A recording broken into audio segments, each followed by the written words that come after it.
Hi, my name is Jim Byrne, Principal Systems Engineer for Data Pivot Technologies.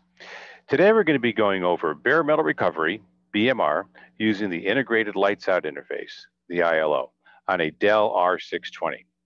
And if you have any questions about today's video, you can always feel free to give us an email at contact@datapivottech.com, and we'll be glad to get back to you with any questions you may have. And as always, don't forget to hit that subscribe button so you can get more great content just like this. All right, here we have the Data Pivot demo environment, and I have a ComServe, and I have a media agent here in Andover, and I have a media agent in Pomfret, and I have some physical boxes, and this is going to be what we're going to be recovering today. And what I'm going to cover in the video today is basically how do you log into the ILO, how do you get into the Integrated Lights Out, how do you set it up to boot, and also where do you get the ISO that you're going to boot from. And then we're going to go through and set up the One Touch Recovery from Commvault, fill out all the fields that we need to do. And then we're going to go through and I'll just boot the server one more time when I'm done to make sure you can see everything works fine. All right, so the first thing we're going to do is let's figure out what this ILO is. So here I have the Dell virtual rack, and these are R650 servers. The one I'm using today is a 620. It's really old, but it's basically the same. And if you flip the server around to the back, you'll see that there are the usual ports you plug everything into for your operating system. And then there's a port right here. This is the Integrated Lights Out port, and you plug into it. It's a little web server is what it is. And from this, you can see the console for the server. You can manage it, upgrade firmware. You can do all sorts of stuff. It saves you from having to go into the data center. You can manage the server right from the comfort of your cubicle. So let's go take a look at the Integrated Lights Out interface. And I have that right here. And when you log in, it's a little web server. So there's the address I'm logging into. And I have my password. So I'm going to say submit, and I'm going to log in. You got to bear with me because this is a very old server. So it's a little slow. So this comes up first, and then it's got to fill and build this first screen. And when this does come up, you'll see a lot of useful stuff here. You can see the the service codes and all that stuff.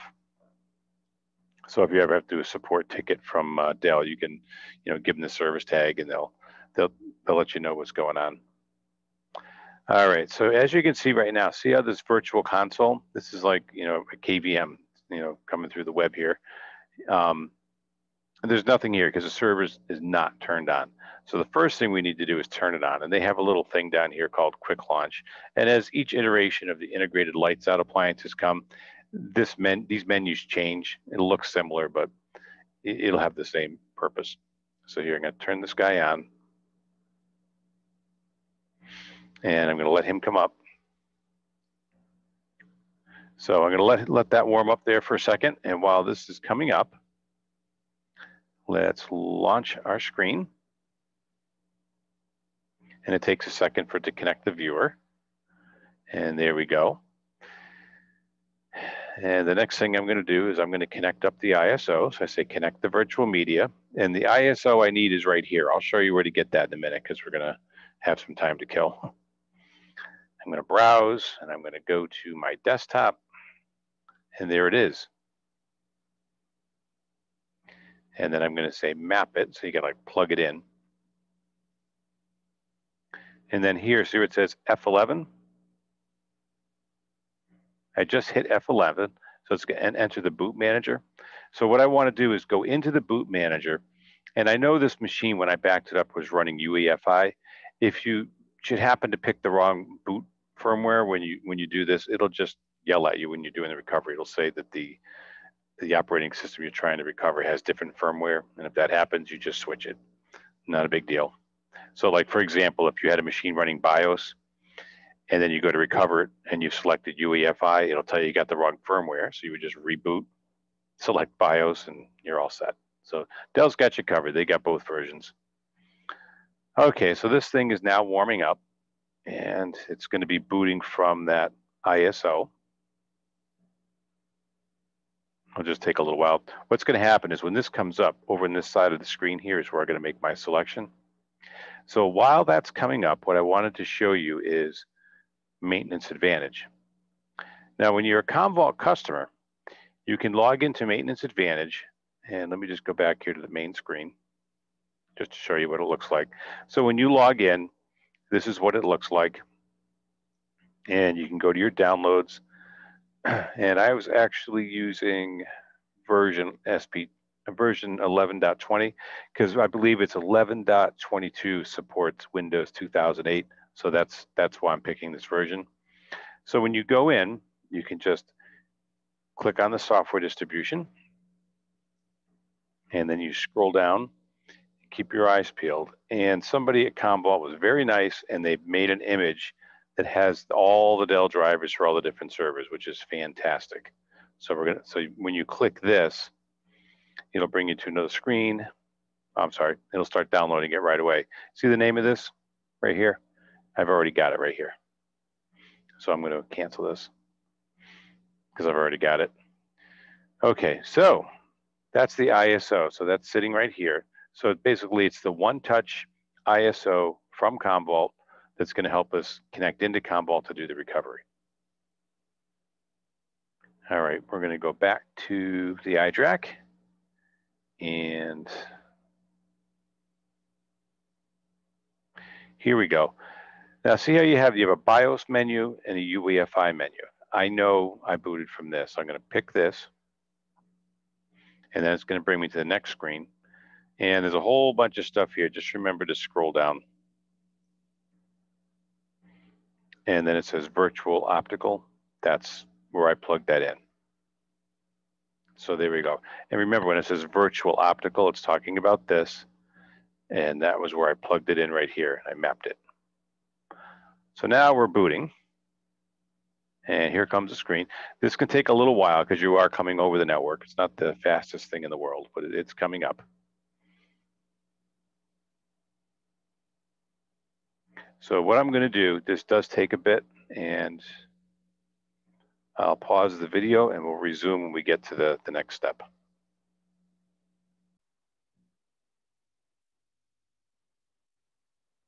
Okay, after a little wait, we're finally up here, and let's go through this. We'll go and fill this out and get our restore going. So what we're going to do now is I'm going to click OK, and we're going to come to the next screen.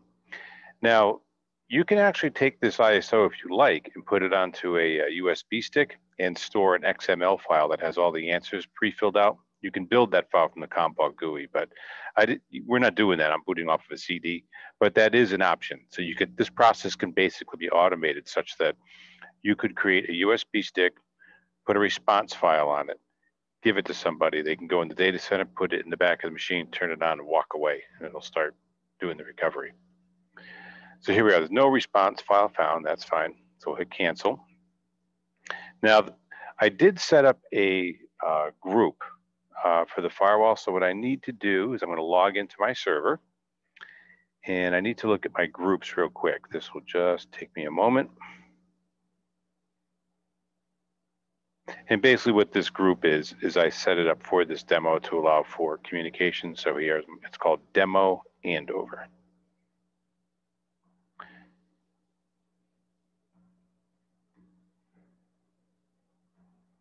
And again, the reason why I'm doing this, let me just bring my lab up here real quick just so I can explain what I'm doing. If I was inside the actual lab, I could do this, but this physical server is actually outside my lab environment, sitting on a conference table. So the only way I can get to my lab is I'm going to go through a proxy that we normally use for desktop, laptop backup. So that's what I'm doing. Okay, so we've done that, and I've told it there's a firewall between us because, you know, we're sitting on a conference table outside the lab. All right, now Commvault has a variety of ways to connect. I'm going to do another video on that sometime, showing networking with Commvault, but Commvault is very flexible in how you connect. So the name of my ComServe that I'm going to use is CVCS1, and ComServe, I'm just going to use the IP. Now this really doesn't matter because I can't talk to it anyway. I'm going to go through this proxy. Now the proxy I'm going to use is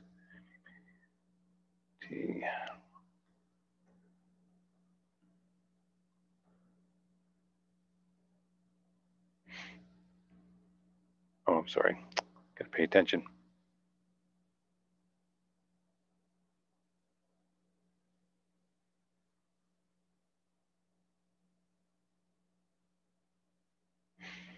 Now let's go get, now this is important. I got to get the name of the proxy.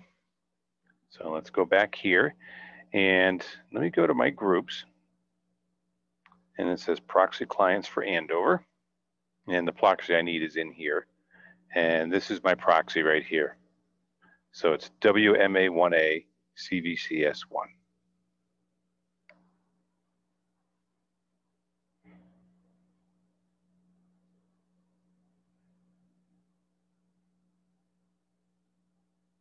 And I just want to double check and make sure if that was an underscore or a dash, because that matters. It's an underscore. Okay.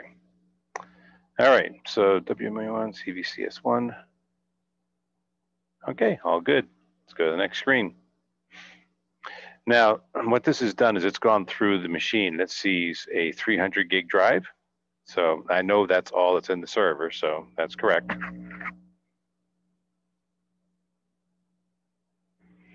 And now it's going to ask for the IP address again.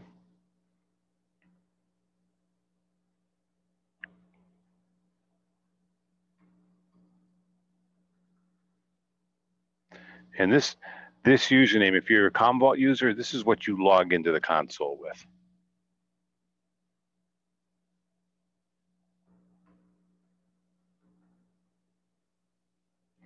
And in the back of the server, there are 4 connections.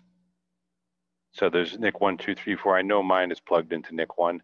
And again, that would be, it's plugged in right here on port 1. All right, so we're all plugged in. Now what we're going to do is I'm going to click Get Clients.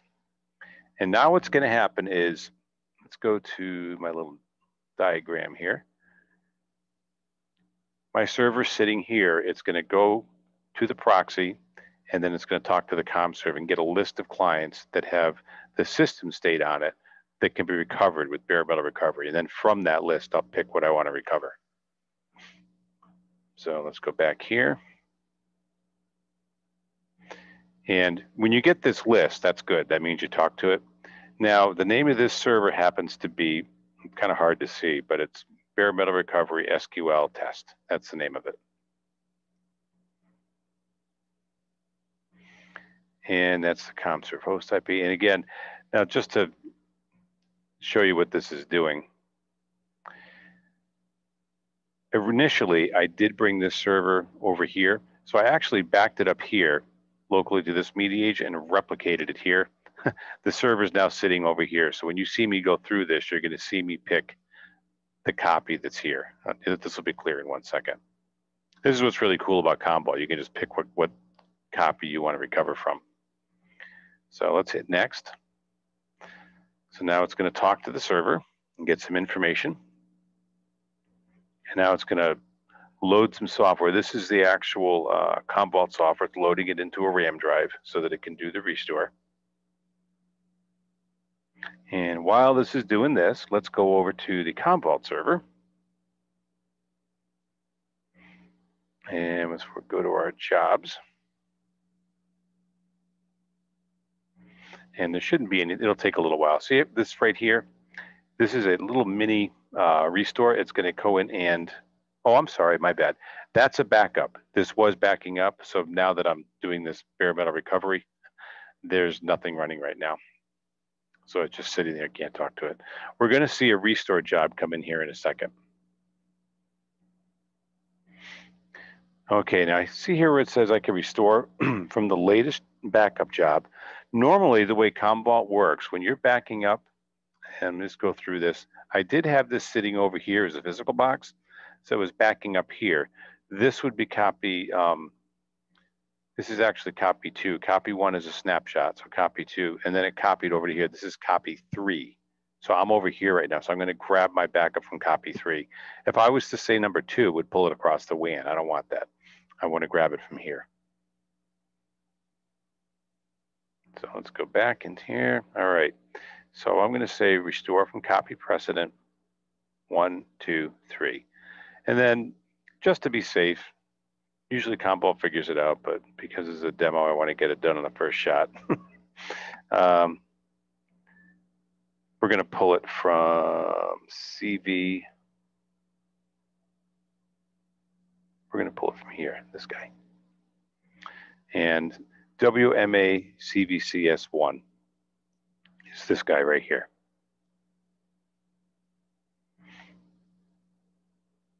Next.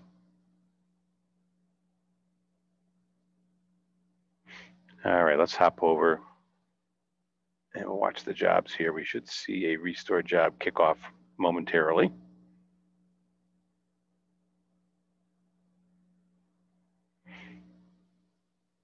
I wouldn't suppose I could fit this, can I?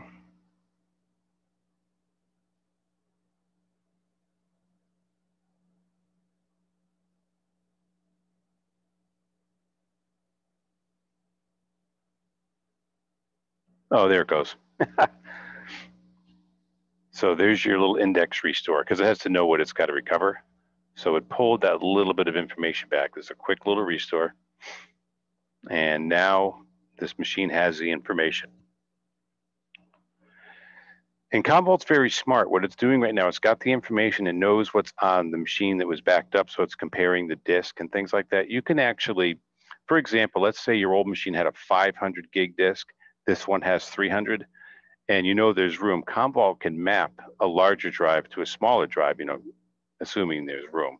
So if I had a 500 gig drive on the old machine and there was like, you know, say 50 gigs used, it'll fit on the new machine. Commvault will take that and put it into the smaller drive. And the other way around is no problem. Like if I had a 300 gig drive in the old machine and I went in a new machine that had a terabyte, no problem. So we'll just sit tight here for a minute while this goes through and does its processing.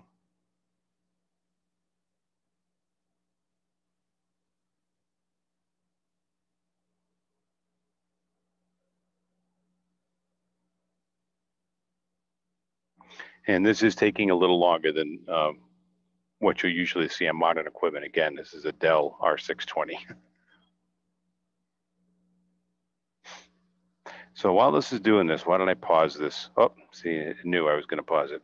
All right, so this is what it does. Now this up here, you don't have to really play with this. This is normally for if you're recovering like a domain controller or something. But if any other server, you just leave that not authoritative. This here are your options for doing your disk layout. So you can say similar, dissimilar, and you can also go here and click disk layout and do it manually. But I know in my case, I'm going right back on the same machine, so I'm not going to worry about it. And right here, this I don't need to do either. This is the Windows Mini setup. I don't need that because I'm going right back onto the same machine. And that would be it. So let's go here and I'm going to say next. And then it asks me if I want to omit anything. And here's my disks. You saw that when I brought the machine up in the BIOS, you could see that there was a 278, or I'll say 300 gig disk. There's my C drive. And what I'm going to do is just use DHCP. This was the address of the machine that you saw me our desktop into.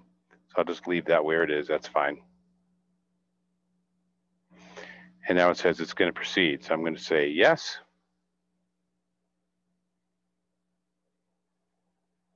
And off we go. So we'll just watch this here. Once it gets to the part where it's cruising along, I'll pause the video and then we'll pick it back up at the end. But in the beginning here, see now it's formatting the disk, clearing it, initializing it, setting it up with GPT.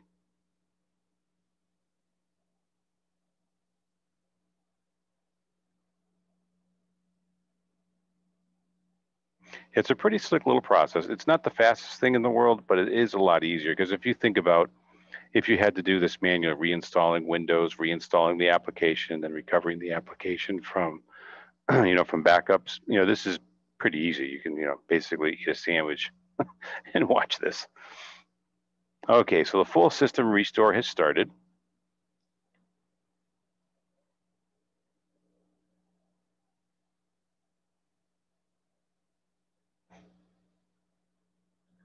And here we go. Okay, there we go. So there's like a little chatter that goes on here, and here's the restore that it completed. Now this is the big one. So this is going to run for a little bit. Let me go back over here. And we're 1%. What I'll do is I'm going to pause the video. When it gets here, I'll jump back in just so you can see it, and then we'll let it go to the end.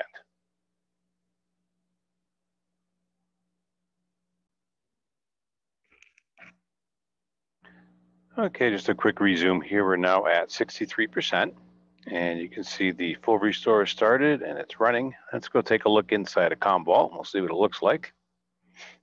And here you can see the restore running, and it's 22.76 gigs. Now we know that drive is 300 gig. You know, of course, it wasn't all full, so it's only restoring the data that we need. And we're moving at an okay clip because you got to remember I'm going across the firewall, so it's a little slower, but not too bad. And again, our lab environment is just a single ESX server, so everything's coming off of virtual media agents, so those tend to be a little slower. But the speed is usually, you know, kind of decent. Let's see what we got here. View the details.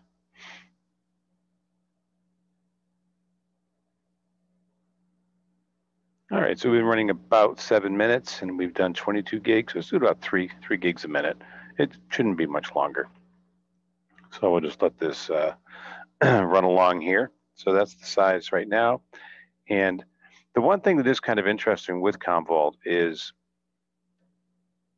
this number here is actually when the restore started. So there was a good bit of delay before it got going, but now that it's actually really cranking, you're running along here at 186.6 gigs an hour. So that's pretty good.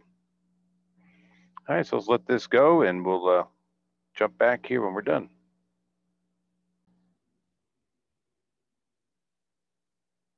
Okay, so here we are at 90%.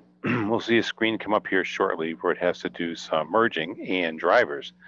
Now, it is going to ask me for a driver. So let's click here. Oops, I'm sorry, here. And it tells me what it's looking for. It's looking for the E1R64. So these drivers are on. This is the beautiful thing about that drive, is they're on the drive itself. And let's click the right box here. And for once, things are actually loaded in a place that makes sense in the directory called drivers. Now, what I usually just do is just slide this over to the side, and we'll go find that driver. It's in the E's.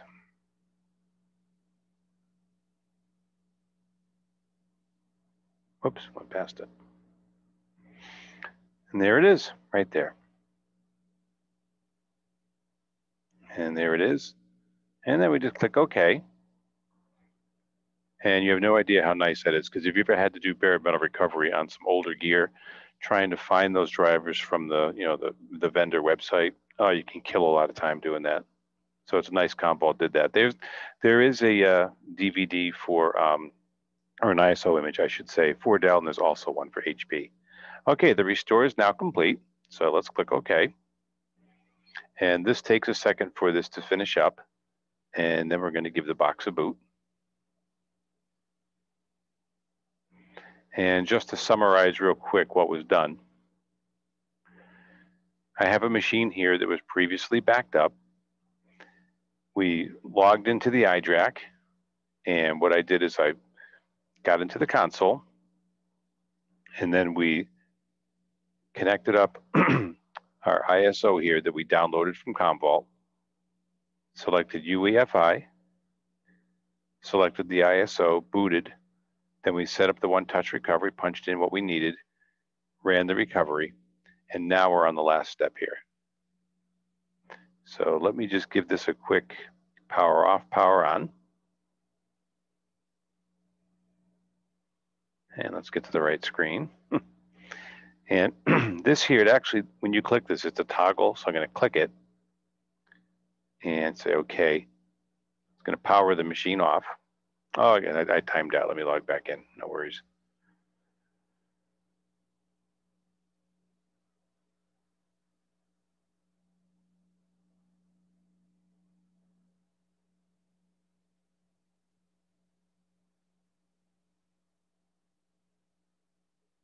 And this is actually quite convenient. I mean, if you were, say it was the weekend and you had a machine go completely dead on you, You could have a machine sitting in your data center that happens to be just racked, and you could do this BMR, sitting at home and bring a machine back. So I'm going to say, okay, it's going to power it off.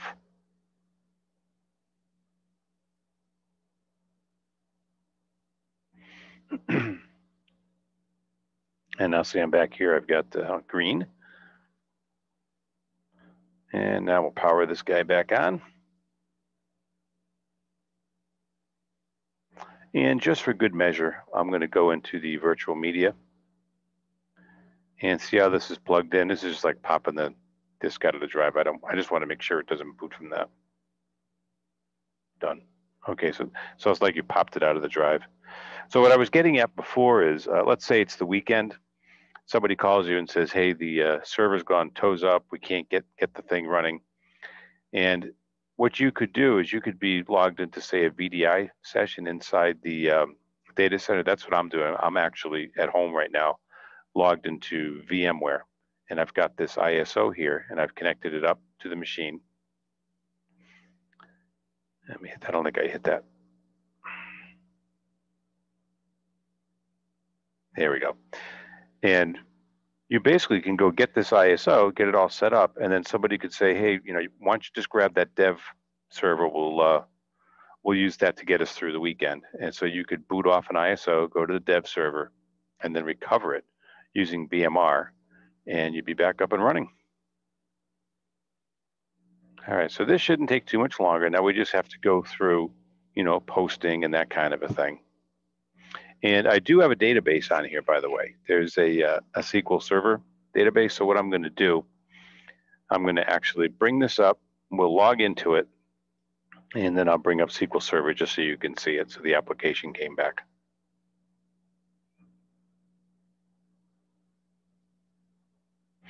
All right, so we'll just sit tight, and this should all come right back up.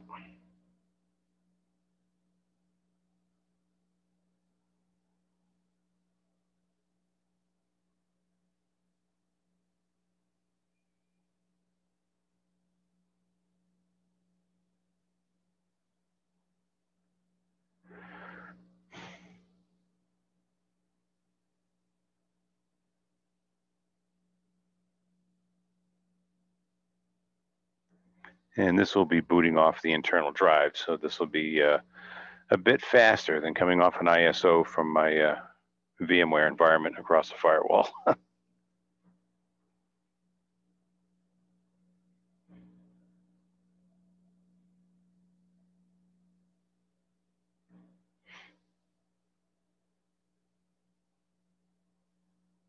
And there we go.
And after we get past this, you should see Windows boot here in a second.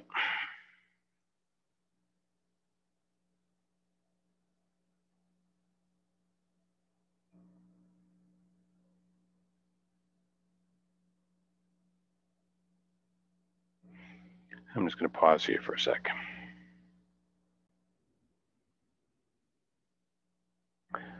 Okay, so we'll start up Windows because it knows it was not shut down properly. We just recovered it. Because remember, that backup is done while the system is live. It does take a VSS snapshot, but the system thinks somebody just pulled the power cord on it.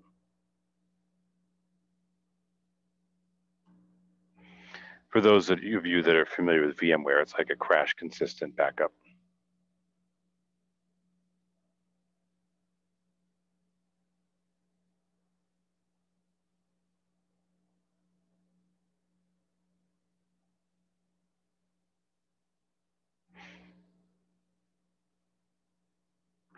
Now, when this comes up, it does run some scripts. We'll see those run here shortly. All right, now if I'm quick, I can get logged in here and we'll see the scripts.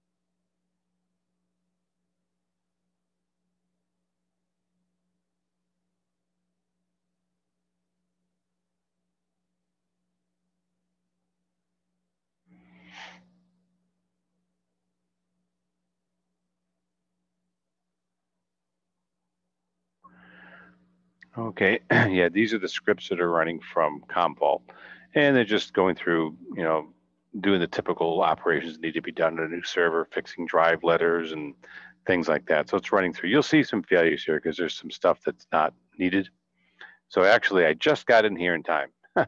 It just finished. So now we have to restart because it made a few changes to the OS. Okay, so we'll go up and down, and that should do it.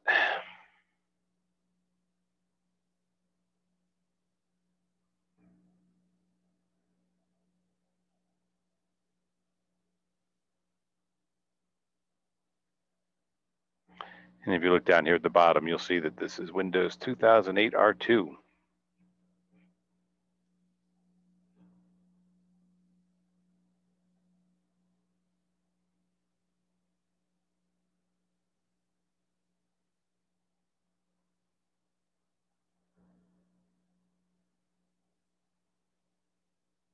So this whole process is not too bad. You'll find that it's mainly just the only work you really have to do is in the beginning when you have to fill out the fields within Commvault just to get everything set up. And then after that, it's pretty easy. You just got to babysit it.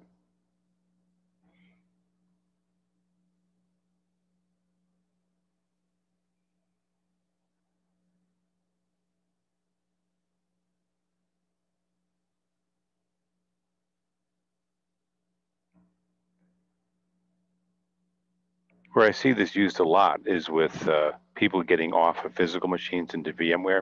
This process that I'm doing right now, you can do into a VM, and Commvault has a name for it. They call it Virtualize Me, and that'll be an upcoming video. Basically, what you do, you run the whole thing from the Commvault GUI, and it'll basically take a machine that's a physical machine that's being backed up and restore it into VMware. It's a very smooth process. And it's a good way to decommission any physical boxes you may have, because sometimes you're worried about how the process is going to go. And what's nice is when you're using Commvault to do that process, production is still running. I'm not touching it. If you use a typical P2V converter, you have to get downtime, install some software in the physical box, run the software and bring it into VMware. This way, you're actually doing the restore out of the backup software. So production, you can leave it alone. And you can try it several times. You can give your users the opportunity to log into the new VM, test it out, and make sure that it works. So it's much less stressful. Because normally when you do a P2V, you got to get it all done within, say, a couple hours. And it can be kind of stressful. It takes longer because you've got users that want their machine back.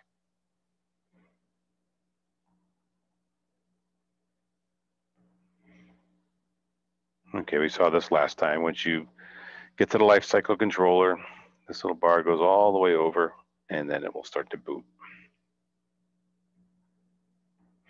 I'm just going to pause it again just for a second so we don't burn a lot of time here.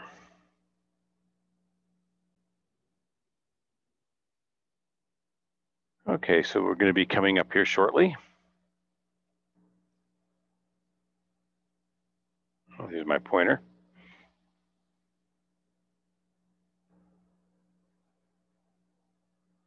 And there we have it.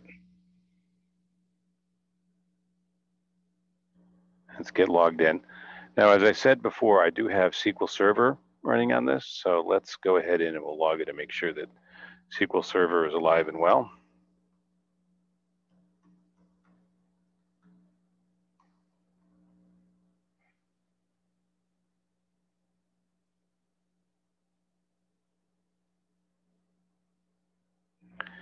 Okay, here we are, and I've got my little icon down here for SQL Server. Let's bring this guy up.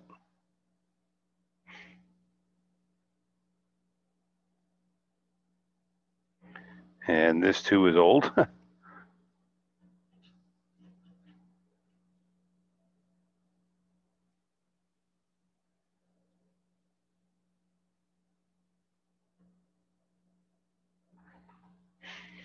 And it's a little slow because the thing is booting up. This server does have solid state drives.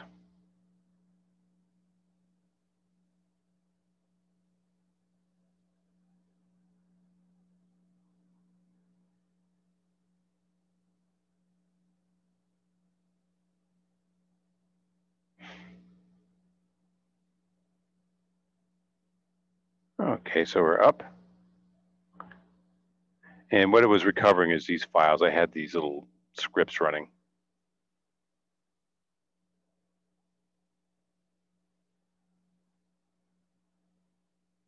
Okay, here we go. All right, let me maximize. Let me see if I can get this a little bigger so we can see a little better. So I have a little script here that runs, and let me just go through. You can see my databases are all up, no red X's or anything. And this little script runs against this database here. So let me just go here and pick just a test. And we're going to run I'm just going to execute my script. And you can see it's running. Now I did make another little script. So let me go here, go to File, Open.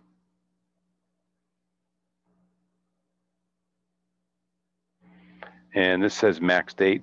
Now before I did this, I had this other script running. And what this does, it's just a loop. Every minute it inserts the date into a table. And this particular query here just grabs the maximum. So we'll just run this. And you'll see the time is, today's date at 6:48. And you can see that it's indeed running fine. It's pulling it right from the table. So that, the database came up just fine. And I'll be doing another video later showing Microsoft SQL rolling point in time. So that's really the purpose of this. I have this running for days. So I'm going to do a video that shows restoring point in time. So if I pick, 3 o'clock in the afternoon and I run max date, it's going to show 3 o'clock in the afternoon. So I can show point in time recovery, but that will be for another video.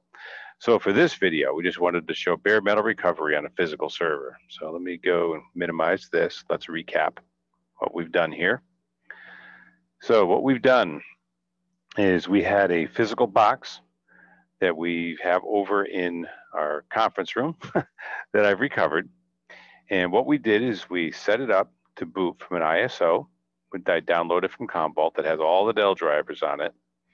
And we booted via UEFI. And once it came up, I went into the screen, went into bare metal recovery, and filled it out to show what I needed for it to do the recovery here within Commvault. So it's not a very complicated process. It's more just waiting. The only part you actually have to do any real work is right here during the one-touch process of just filling out those fields. After that, it's just kind of just kick back and let it do its thing. And remember, this could be very handy on a weekend. If you ever had a physical server die, you could actually take one of your, borrow one of your development servers, do a bare metal recovery on it, and get it back up and running without having to drive into the data center. So I hope, as always, I hope you found this video useful. And if you have any questions, again, don't feel free to just shoot us an email here at contact@datapivottech.com. And as always, don't forget to hit that subscribe button. And thank you very much.